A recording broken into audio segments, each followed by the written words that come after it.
My first person that's going to be doing the training is the first Sergeant at Arms, and that's going to be done by James Falcon. James?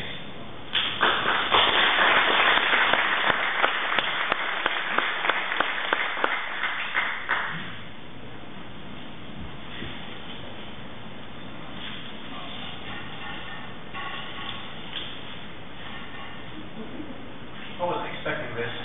We're sly when we need them. So what I'm going to do is I don't have the manual here with me, but I'm going to give you my experience being Sergeant at Arms a number of years ago. I was Sergeant at Arms for about a year and a half.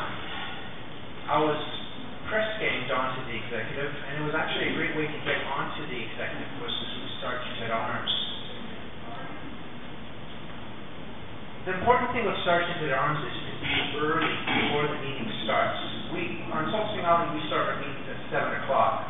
So what I would try and do is be there at 6:40 and start delegating setup. When you're Sergeant at Arms, the setup and the decor of the meeting, it's all very important. That's the Sergeant at Arms job in our club. When you set things up, don't expect that you have to do everything. Again, delegation. And whoever was the previous Sergeant at Arms can kind of act as your mentor for that position, for that role on the executive.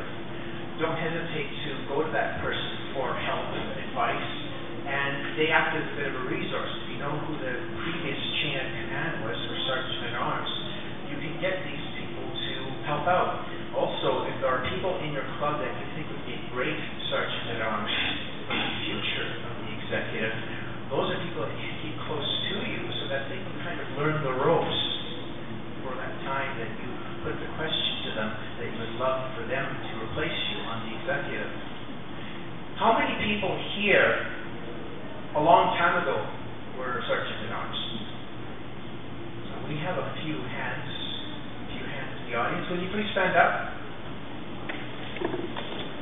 Randomly going to ask one of you to give me a 3-word description of what it's like to be a Sergeant at Arms. This could be a positive or a negative comment. So I will point. I may not know your name, so I'll simply point to someone. The lady, 3-word description of being a Sergeant at Arms.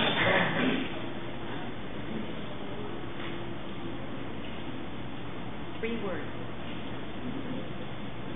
Packing in my car. Repeat that again?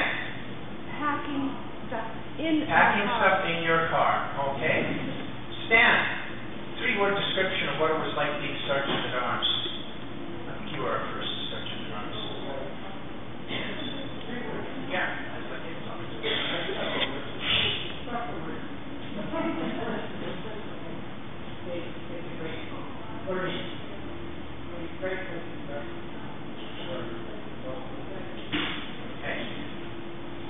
Adrian, where are you? Adrian?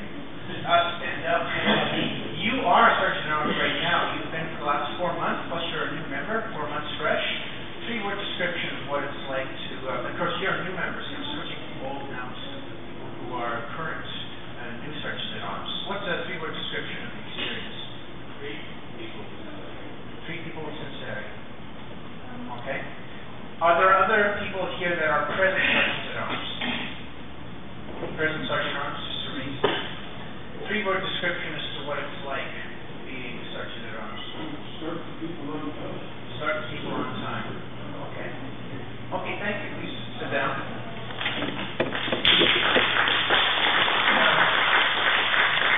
These people deserve a lot of credit because once they get on the executive, you don't allow them to get off. Then you just shuffle them around to the other positions. And it's addictive once you get them on.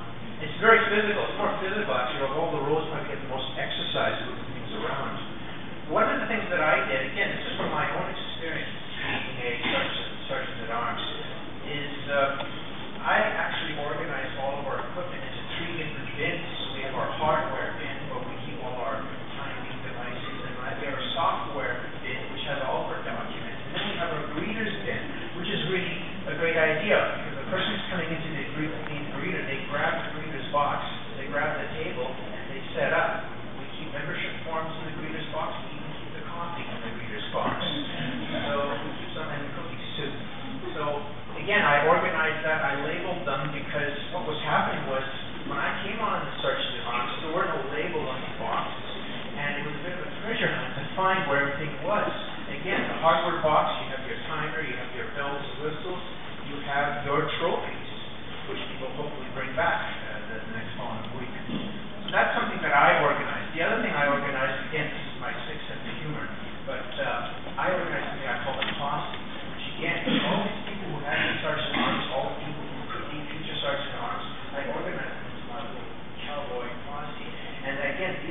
people that I can't make it to a meeting, I would phone one of the other people and say, I can't make the meeting. Make sure that the people that are part of this group set up and organized for the meeting.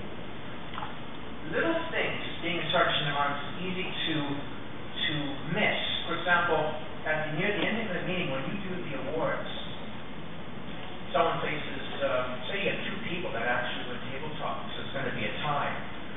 You should position yourself as a sergeant at arms so you have access to the software bin where we also keep our ribbons. Because the person who, say you get a tie, and the Toastmaster is ready to do the award, but they only have one ribbon, and yet you have two winners because it's a tie that night.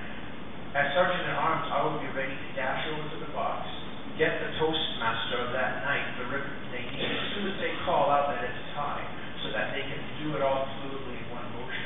It's the little things like that that really makes a difference when a sergeant at arms is on top of that. Now, I want to give people who have been sergeant at arms a chance to say a few of their own comments, people who have had the experience of doing that job. More than 3 words at times, say maybe 1 or 2 sentences. If there's something, think about it deeply now, something that you had, an experience that you had, that you think would be of value to this group, please put your hand up. Please put your hand up. Basically, look, Identify yourself, please. All right, fine. My name is Chris Iverson, if you don't already know that, and I'm with the Potluck Toastmasters group. I've been lifetime manager of the equipment for our club, and one of the things that I've always noticed when you're a sergeant at arms is if you make early contact with the guests when they walk in the room, make good eye contact, and either sit beside them or put them with someone that has experience in the club so that they can help them through the meeting. Anything else? Best couch enjoying the Dundee? Couch. Toastmasters, nice. Anyway, I think as sergeant you have the greatest chance to build your club because you are touching the people first, as this gentleman just spoke earlier. And if you keep your mind open to everything that's happening around you at the time, it helps everything to flow smoothly. I appreciate it. Thank you.